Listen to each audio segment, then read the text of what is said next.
So in one of my previous build videos, I went over a companion druid build that's one of the strongest builds in the game. In fact, if you look at the leaderboards, a variation of that previous build is the top on the leaderboards for druids, and they're almost hitting 140 tower runs. And this build is much closer to those builds you're going to find on the leaderboards. That is a bit of a tweaked version of my previous companion druid build. This one more specifically does have some more damage through some specific changes, but much more importantly, there is a lot of increased defensive aspects about this build without losing damage, and in some cases getting even more damage. Now to start off, we have our Talisman because this is so incredibly important, and really the first most important thing of this build is Might of the Urzine. Now you can either use this as a unique charm, or you can use this as a ring. Now you are also using the Accords of the Wild's unique ring, and you're going to be using one of these as a ring and one of them as a unique charm. So essentially just go look at the roles between the rings and the charms you have access to. I currently have Might of the Urzine as a charm. Now this is so important because this is pretty much our biggest damage increase in the build. Pretty absurd. You gain up to a 13% increased damage bonus for each stack of Resolve while in Werebear. You also gain 1 resolve per second while in Werebear. So when in Werebear, at max stacks of what I currently have in this build, which I can get 56 resolve stacks, that is around a 700% damage increase. In fact, this is one of the biggest upgrades I could get, is go get one of these with a max roll on the effect. But that's one of the biggest damage increases. That's around 700% multiplicative damage increase just for playing the build essentially, because you'll always be running around in Werebear when you're actually in combat. So you'll get the 56 stacks of resolve, or however much you can get pretty quickly. It'll just give a massive damage increase for all of your damage. Then the set we're using is the Bestiary set. The 2 set, you get bear companions that do a battle roar, increasing the damage of all your companions. The 3 set splits 30% of the damage between you and your bear, and when injured, your bears will also debilitating roar, gain another bear, and all of your companions gain all of the side upgrades in the skill tree. So just massive damage increases and buffs and new effects for everything companions.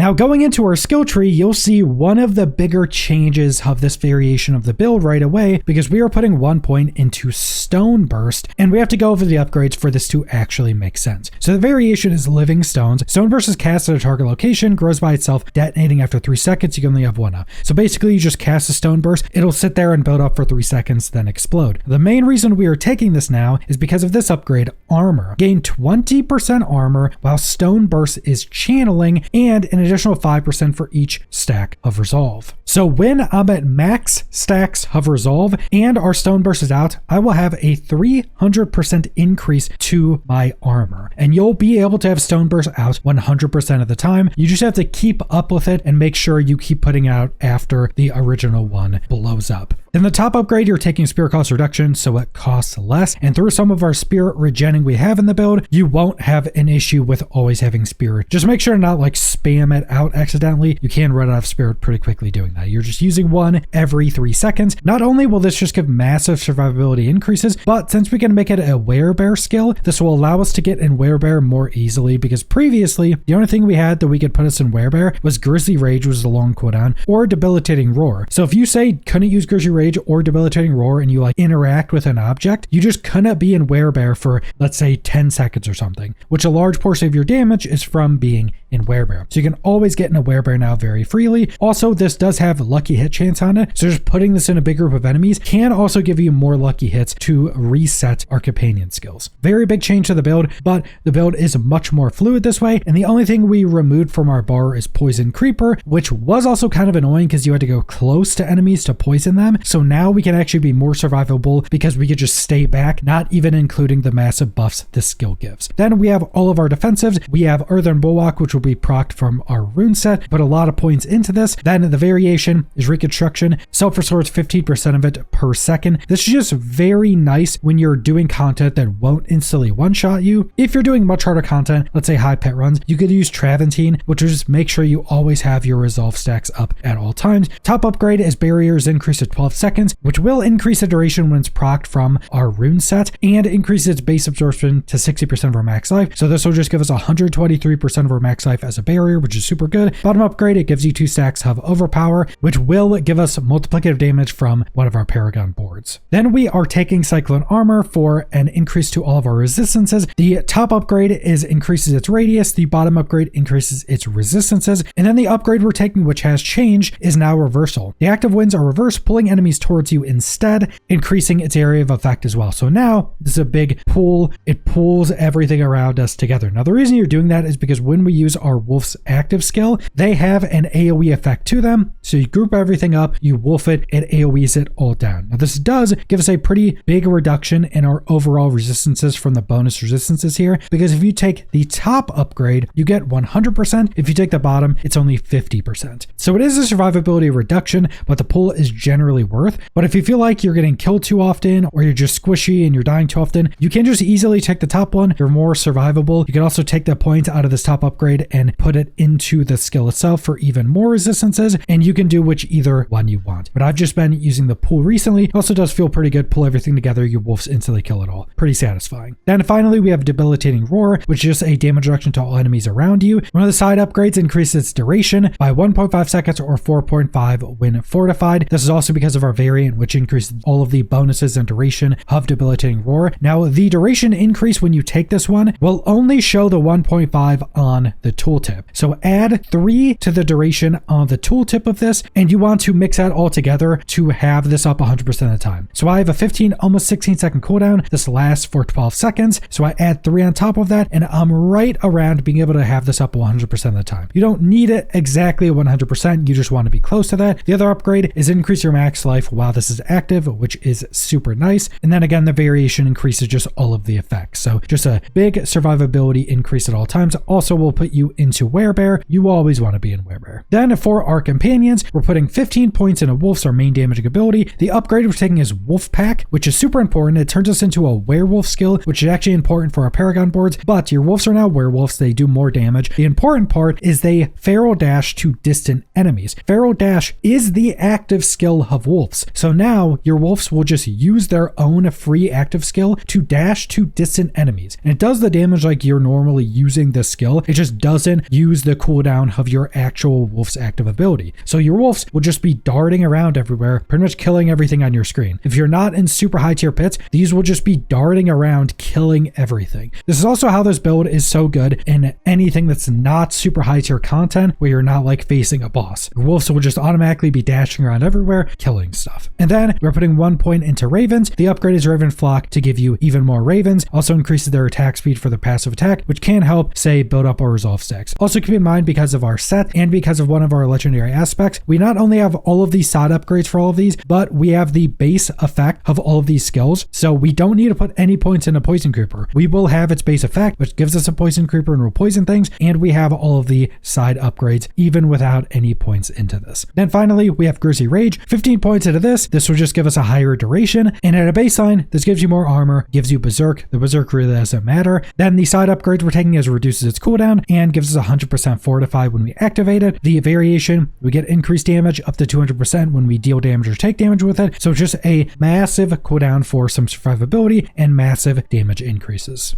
Then we have our Paragon boards. The first glyph is Headhunter, a bonus to normal nodes within range. This can actually help with getting the secondary effect of rare nodes throughout your Paragon boards, but the secondary is increased damage to elites, legendary is increased damage. First board we're taking is Untamed. You cast a completed skill to increase the damage stacking up, massive damage increase. Glyph we're taking is Dominate, a bonus to rare nodes within range. Secondary is increased damage while overpower, legendary is increased damage. Then we're going over to the left, we're taking Survival Instincts, which is just an increased damage, which is more at max life. The glyph is Keeper, a bonus to rare nodes within range. The secondary is increased non-physical damage for you and your companions. The legendary is increased non-physical damage. Now with this specifically, you want to make sure to have the bonus effect of a Battle-Worn Hide, which is a max life increase that doubles when you have the secondary effect, so you have enough dexterity. Because this right here is just giving me a 30% increase to max life. This is a massive survivability increase. Then going all the way over to the right, we're taking Thunderstruck. Storm skills do increase damage, have more crit chance. Very good. Our wolves are a storm storm skill. The glove for taking is wilds, a bonus to companion damage. Secondary is a passive portion of companions is massively increased, and this really does do a lot more damage, especially with our wolves where they just slap things for billions of damage. The legendary is increased critical strike damage. Then we're going back up to the middle, going up. This is a big change to the build. We're taking Lust for Carnage. Critical strikes with werewolf skills restore 2 spirit and deal massively increased damage.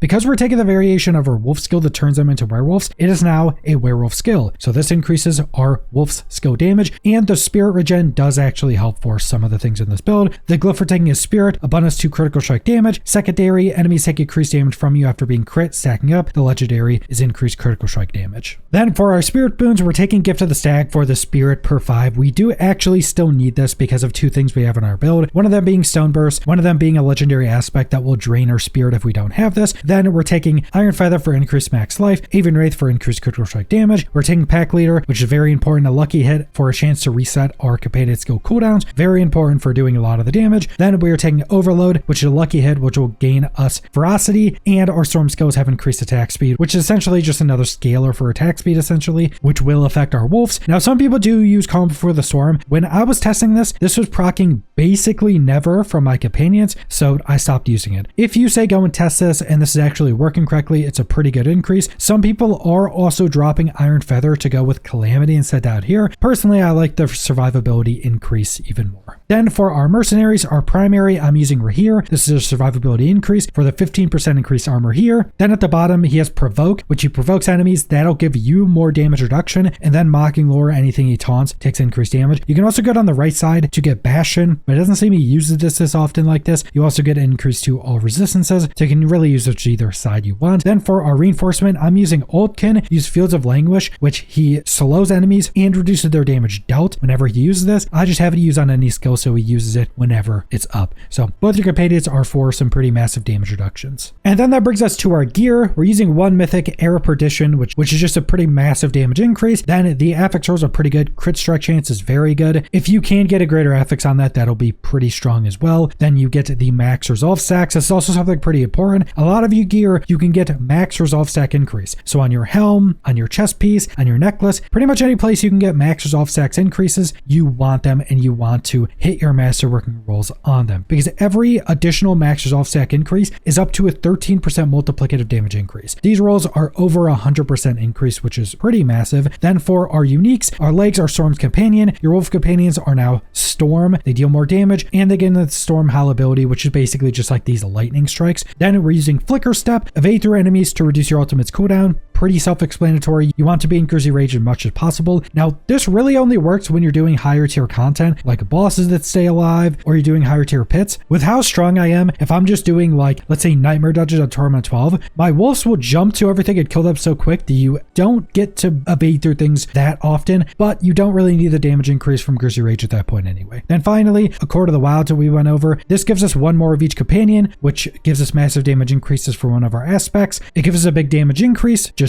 because, and then we gain the passive effects of all of our companions, which is how we get Poison Creeper with no points into it. Then for our gems, in your weapon, you want lightning damage increases. In one of your pieces of armor, you want a willpower. And then in your jewelry, I'm using 2 diamond for increased all resistances and 1 fire resist, because a lot of the affixes that do fire damage on elites are way overtuned, it seems. So this generally feels better to play with. You can't just do all diamonds. And then for your rune set, maintain at least 1 active summon. This will give you offering up to 5, and this summon wolf companions to attack for you. Wolf companions basically do everything your normal wolves do. They jump to enemies. They can also freeze them. They can also apply vulnerable, if I'm not mistaken, and they just count for additional scaling. The other rune set is you gain offering every 0.3 seconds. Cast a non-basic skill to use that sword offering. This will give you Earthen Bulwark, and this will happen every like 3.5 seconds, but our Earthen Bulwark, because of our upgrades, lasts 12 seconds, so we'll basically always have that up. And then going into our legendary aspects on your weapon, companion skills deal an additional up to 26% damage per companion, and we have legitimately dozens and dozens and dozens of companions. This is an absurdly high damage increase. On our necklace, you want your summons gain increased damage to alive up to 135% after 10 seconds. This will be up a majority of the time. And with Transfigure, you can get a secondary legendary aspect on your necklace. You want your storm skills to make enemies vulnerable, so enemies will always be vulnerable, and you deal increased damage to vulnerable enemies, which is a very good secondary affect. Then for our 2 final offensive aspects, gain 1 additional companion. Companions deal more damage